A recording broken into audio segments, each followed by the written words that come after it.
A Escritura: o homem levanta uma rebelião contra Deus. Senhor Deus Pai Todo-Poderoso, pedimos a Ti, em nome do Senhor Jesus, que nos dê o entendimento da Tua Palavra, para que possamos andar conforme a Tua vontade. Vamos ler a versão traduzida em português por João Ferreira de Almeida, corrigida, fiel ao texto original. Em Gênesis 10, e Cuxi gerou a Nimrod, este começou a ser poderoso na terra, e este foi poderoso caçador diante da face do Senhor. Por isso se diz, como Nimrod, o poderoso caçador diante do Senhor. Não podemos, com base no registro das Escrituras, dizer que Nimrod seja o construtor da Torre de Babel. Sabemos que ele edificou algumas cidades, dentre elas Babel e Nínive. Como homem poderoso, era capaz de unir homens fortes em torno de si, convencê-los e deixar um legado. Com certeza usava força, mas principalmente uma palavra, um discurso, uma ideia para liderar. Em Gênesis 11 temos aqui o texto que fala sobre a construção da torre. E era toda a terra de uma mesma língua e de uma mesma fala. E aconteceu que, partindo eles do Oriente, acharam um vale na terra de Sinar, e habitaram ali, e disseram uns aos outros, eia, façamos tijolos e queimemo-los bem. E foi-lhes o tijolo por pedra e o betume por cal. E disseram, eia, edifiquemos nós uma cidade e uma torre, cujo cume toque nos céus, e façamo-nos um nome, para que não sejamos espalhados sobre a face de toda a terra.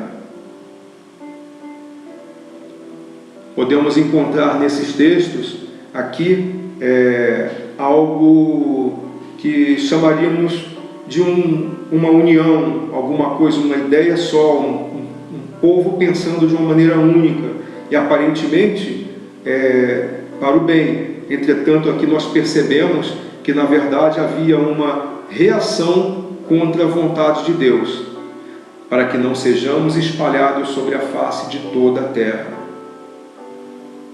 O legado da Torre de Babel é a rebelião dos incrédulos contra o Altíssimo, marcada pelo entendimento comum que havia entre aqueles homens. Isso se pode apresentar com vários nomes para este tempo: união, harmonia, fraternidade, paz, mas o mais forte é ideologia. Dentre os vários significados, podemos dizer que o mais próprio para essa leitura seja maneiras de pensar que caracterizam um indivíduo ou um grupo de pessoas, um governo, um partido, etc. Michaelis, online. As correntes ideológicas estão além da palavra de Deus e propagam ideias que posicionam o homem em rebelião contra o Criador, contra o Altíssimo. Algumas apresentam alto grau de perversidade e são propagadas intensamente. Porque do céu se manifesta a ira de Deus sobre toda a impiedade e injustiça dos homens, que detêm a verdade em injustiça. Romanos capítulo 1, o texto que fala sobre a idolatria, e aqui nesse trecho, especificamente, é os homens deter aquilo que é justo como injusto, assim como foi na Torre de Babel, em que eles não queriam ser espalhados pela terra e se uniram em prol daquilo. Uma das consequências disso é viver em uma sociedade cheia de violência e sem lei que vale alguma coisa. Vivemos numa sociedade assim, por exemplo, aqui no Brasil, em que pessoas cometem crimes e logo são soltas. Aplicação: quantas ideologias têm feito cristãos concordarem com o mundo? Quantos cristãos se tornaram politicamente corretos, contrariando a palavra de Deus? E aqui, o politicamente correto é em relação a tantas coisas que contrariam aquilo que Deus nos ensina e nos dá como regra para viver.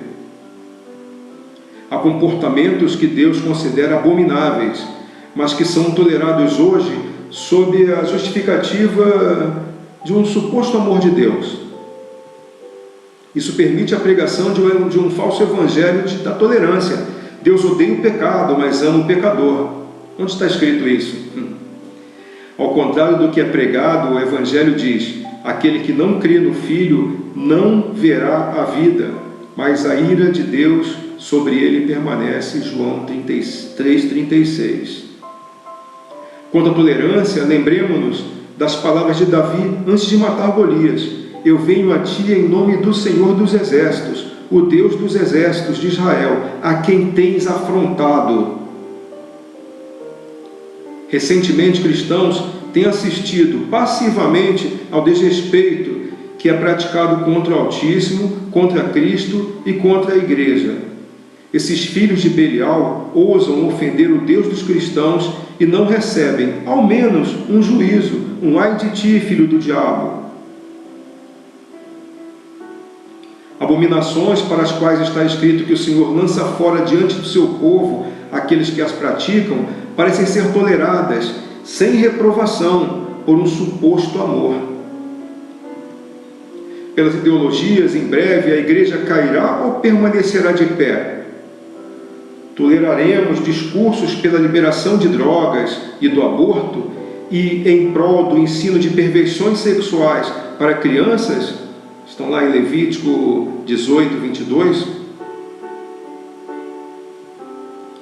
Qual será o castigo por tudo isso? Certamente haverá, pois Deus castiga os seus. Naquele tempo, o castigo foi a confusão das línguas. Eles se espalharam pela terra.